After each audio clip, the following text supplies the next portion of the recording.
Welcome to Champions League Digest on Puja Dissect on YouTube. And of course, you know what happened in the Champions League. We have the finalists talking about Real Madrid facing Dortmund at Wembley. To be a return for Bellingham against his former club. And of course, he'll be playing in England as an English player. So much to dissect today. I have with a computer in the studio. We're talking about the aftermath of both semi-finals.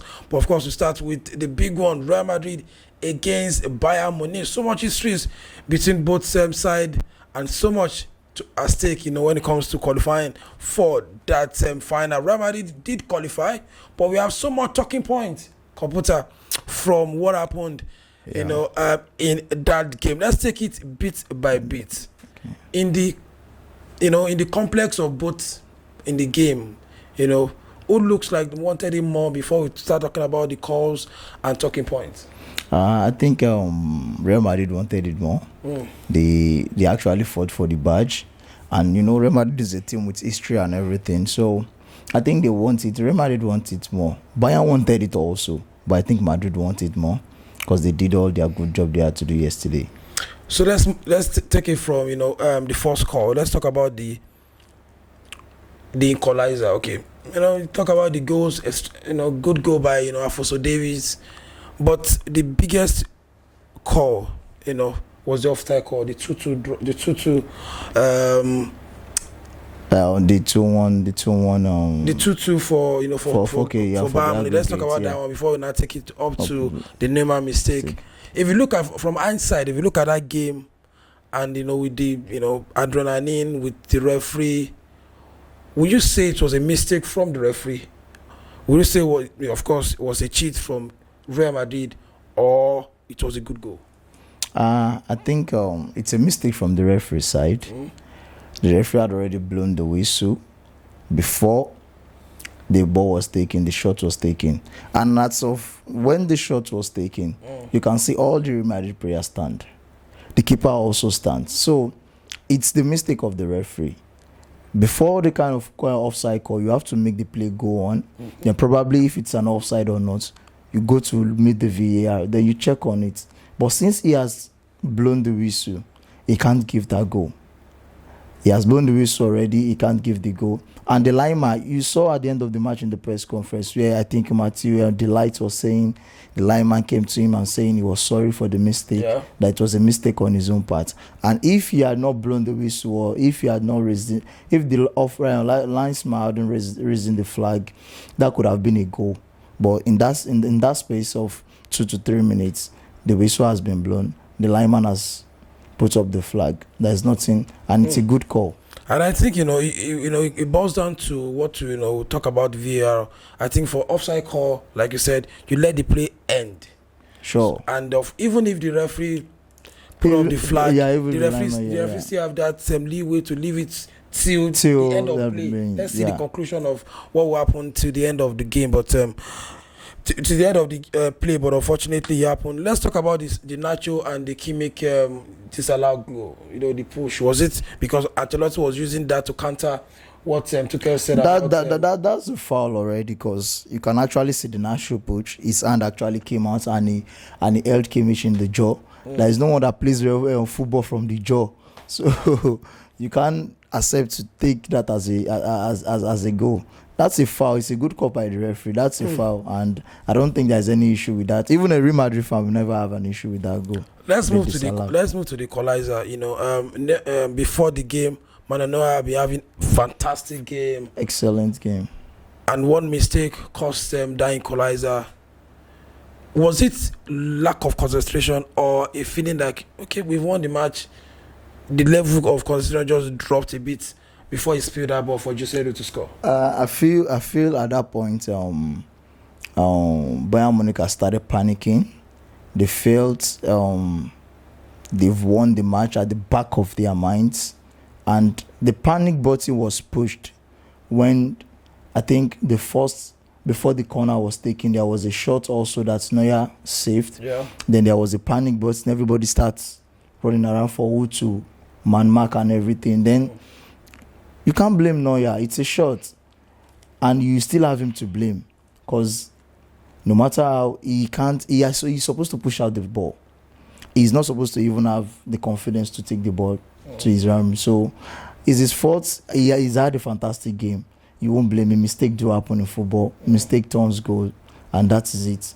But if you now look at the trajectory of that game, let's talk about the Kane substitution. Immediately the Tuchel removed Kane. People on everywhere, social media, were already talking about, is it going to be a mistake? And it turned out to be a mistake. Let me just give you a bit of how it was a mistake. So if the game ended in a penalty, you will be flagged for removing your penalty taker. 100%. You'll be flagged for taking your best player this season. Sure. You'll be flagged for taking out a player that has scored 44 goals this season. You'll be taking a player that was a threat, obviously, in that game. So what was going through the mind of Tuchel when he removed? I saw the review of someone else also somewhere, and he was saying, and I had to concur, like, it is, you are leading 1-0 up. Kane is in the match. Kane is a very big threat in the match.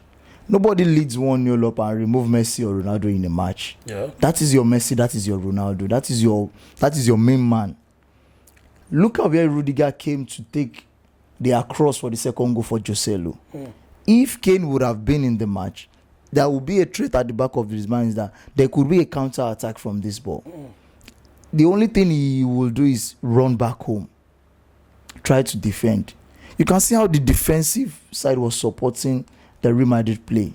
There was no offensive attack from Bayern anymore. No threat in the front. So everybody just supports the attack, and it's another extra point if a defense supports the attack.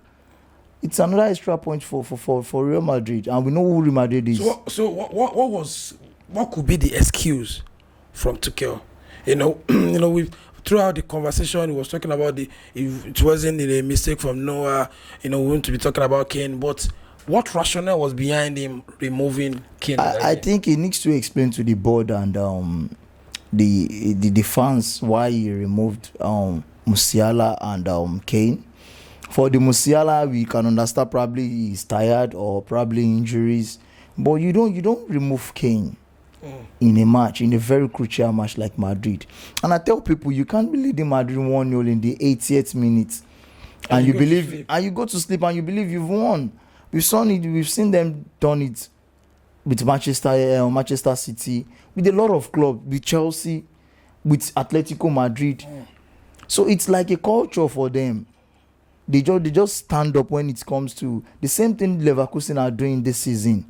When you believe you've won till the 80th minutes, they come at the 80th minute and start playing, and they finish the game. So you don't play a team like Madrid and at the 80th minute leading, even in the 90th minute, don't believe you've won. And lastly, let's just talk about the impact of Vinicius. He was the man of the match in that game yesterday, and we saw, he completed 7 dribbles in that game. One big chances created. Of course, he had one big chances saved by Noah for that equalizer. But if you look at his impact in that game, are we not out of place to actually say he's one of the best or the best winger in the league or in Europe this season? In Europe this season, Vinicius is the best winger. No one can tell me otherwise. I don't think there's anybody that can go otherwise with that. He's a very good and fantastic football player. We see what he did. 7 dribbles, and I think all the 7 dribbles would be against Kimmich, because I think it devalued Kimmich market yesterday. If Kimmich was 100 million euros in the market, I think by this morning Kimmich will be 10 million or 5. So it devalued Kimmich yesterday, and Vinicius is the best winger in the world right now. Currently, I don't think there's anybody that will go to toe with him. And yesterday is one of his best games in the Champions League that I have seen this season. Yeah. Yesterday is one of his best game he has played.